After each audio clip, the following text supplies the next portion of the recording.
Hello, everyone.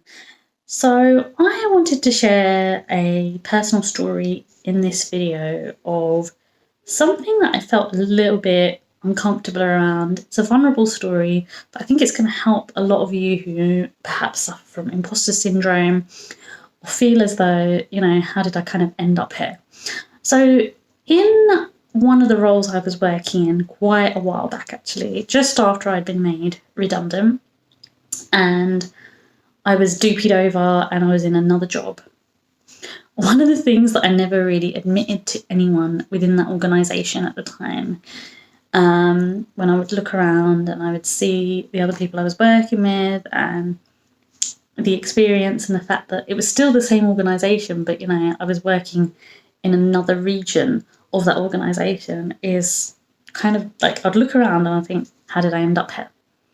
And that may sound quite surprising to you, but when you go through redundancy or you go through sort of a phase where maybe you're rejected or things don't go according to plan, you do question your abilities. You question not necessarily just your ability to do the job, but your ability to be of service to people and to be somebody who is fully showing up as themselves. And I'll give you an example of this within that job role.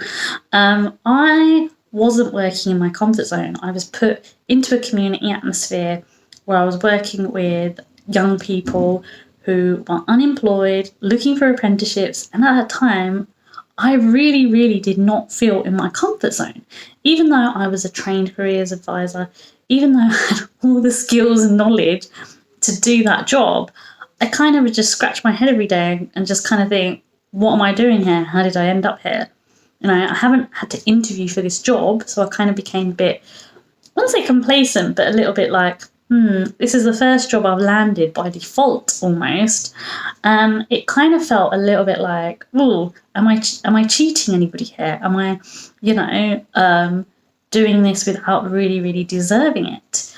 And this is something that I hear so commonly with a lot of the women I speak to, especially if maybe they've been offered a promotion and sometimes they don't have to interview for that promotion. It's very, very rare that people don't have to interview or don't have to do an assessment. But I have had occasions where people, they end up filling in for a role and they feel this kind of imposter syndrome thing of, oh, how did I get here?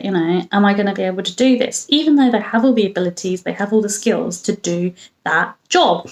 And this is exactly how I felt in this job. And I didn't tell anyone because I kind of just kept on doing the role. And then the manager I had at the time, she was a really interesting manager because I think she was very good at seeing where people were best fitted.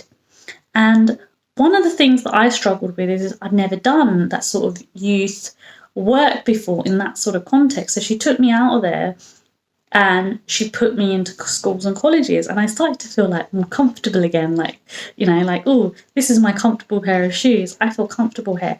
But the other challenge that came up there when I ended up working in schools and colleges is that a lot of the time I was sidelined as a careers advisor because there was already people who were providing careers advice and support in those colleges.